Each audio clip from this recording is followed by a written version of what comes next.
আরে ফুটবে বিয়ের ফুল রে প্রজাপতি বসলে গায়েতে, দারুণ মজাদার একটা গান। যাই হোক, এখন আমরা এই ভিডিওতে প্রজাপতি 2 নিয়েও যেমন একটু কথা বলবো, তার মধ্যে একটা এক্সক্লুসিভ আপডেট তোমাদেরকে দেব। দেখো, অনেক সময় কি হয় কি, আমরা প্রেডিক্ট করে কিছু একটা জিনিস বলতে গিয়ে দেখা যায় পরবর্তী সময় যে সেটা আমরা ভুল ইনফরমেশন দিয়ে ফেলেছি। তো আমার মনে হয়েছে যে কজনাই বিশ্বাস করে আমাদের ভিডিও দেখো, তাদেরকে মিসলিড করার কোনো প্রবণতা আমাদের নেই, যে কারণের জন্য একটা বিষয় জানতে পেরেছি তোমাদের সঙ্গে শেয়ার করে নেব। গতকাল দেবদা একটা স্টোরি পোস্ট করেছিলেন যেখানে লেখা ছিল মুম্বাই শুটিং ডায়েরিজ। নিশ্চয়ই তোমরা জানো, আমি ওটা নিয়ে একটা শর্ট ভিডিও বানিয়েছিলাম। আমার মনে হয়েছিল যে প্রজাপতি 2 এর কোনো গান শুট করতে গেছেন নাকি সিনেমার কোনো দৃশ্য শুট হচ্ছে মুম্বাইতে। ব্যাপারটা কিন্তু এরকম নয়। ইনসাইডার আপডেট আমরা যেটা পেলাম সেটা শেয়ার করি। দেবদা কিন্তু পার্টিকুলার একটা অ্যাড শুট করতে গেছিলেন আর কি মুম্বাইতে, এবং সেই মোমেন্টেরই ছবি ওটা, যেখানে মুম্বাই শুটিং ডায়েরিজ বলে দেবদা স্টোরিটা পোস্ট করেছিলেন। ওর সঙ্গে কিন্তু প্রজাপতি 2 এর কোনো সম্পর্ক নেই বলেই জানতে পারা যাচ্ছে। এবার কোন কোম্পানির অ্যাড, কোন প্রোডাক্টের অ্যাড করেছেন সেটা তো দিন এগোলে আমরা বুঝতে পারবো।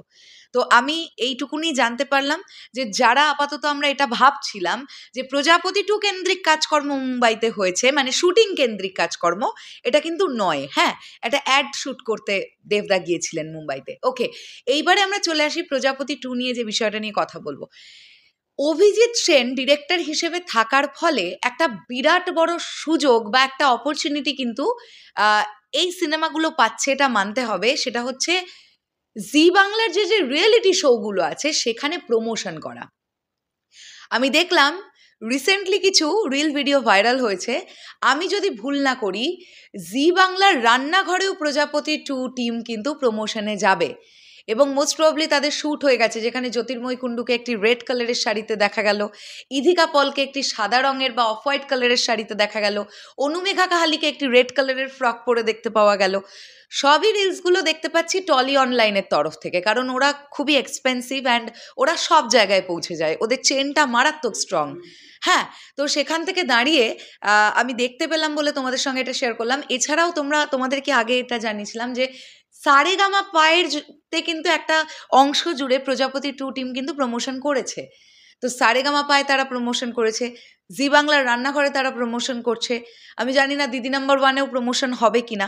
তো যেহেতু জি বাংলার একটা ম্যাসিভ অডিয়েন্স, টেলিভিশন অডিয়েন্স আছে, তাদের কাছেও কিন্তু এটা খুব, মানে এটা টিমের জন্য খুব পজিটিভ একটা দিক, প্রজাপতি 2 টিমের জন্য, যে টেলিভিশন অডিয়েন্সগুলোর কাছে অবধি পৌঁছে যাওয়া এইভাবে। তো আজকের ডেটে দাঁড়িয়ে যারা রান্নাঘর দেখে, যারা সারেগামাপা দেখে, তারা তো সবাই জেনে যাচ্ছে যে প্রজাপতি 2 বলে একটা সিনেমা আসছে। তো তারাও সিনেমা হল পর্যন্ত যাবে। তাদের মধ্যে যদি কেউ এরকম থাকেন যে না, আমি সিনেমা হলে যাওয়ার আমার ক্ষমতা নেই, হতেই তো পারে যে আমাদের জেঠিমা বা ঠাকুমারা যাদের খুব কোমরে ব্যথা, হাঁটুতে ব্যথা, তারা আর সিনেমা হল পর্যন্ত যেতে পারবেন না। তারা কি করবেন, যখন টেলিভিশনে আসবে তখন দেখবে, আলটিমেটলি টিআরপি বাড়বে, তাই তো সিনেমাটার জন্য লাভ। তো এক্ষেত্রে কিন্তু আবারও এই ব্যাপারটা, এই ম্যাজিকটা কাজ করছে, যেটা অভিজিৎ সেন ডিরেক্টর হিসেবে থাকলেই সিনেমাগুলোর সঙ্গে হয়, জি বাংলার প্রতিটা রিয়েলিটি শোতে প্রমোশন। এটা খুব ভালো একটা দিক বলে আমি মনে করছি। চলো, তোমাদের কি বক্তব্য এই পুরো বিষয়টাকে নিয়ে কমেন্ট করে জানিও। আসছি আবার খুব শিগগিরই, তাহলে এখনের জন্য টাটা।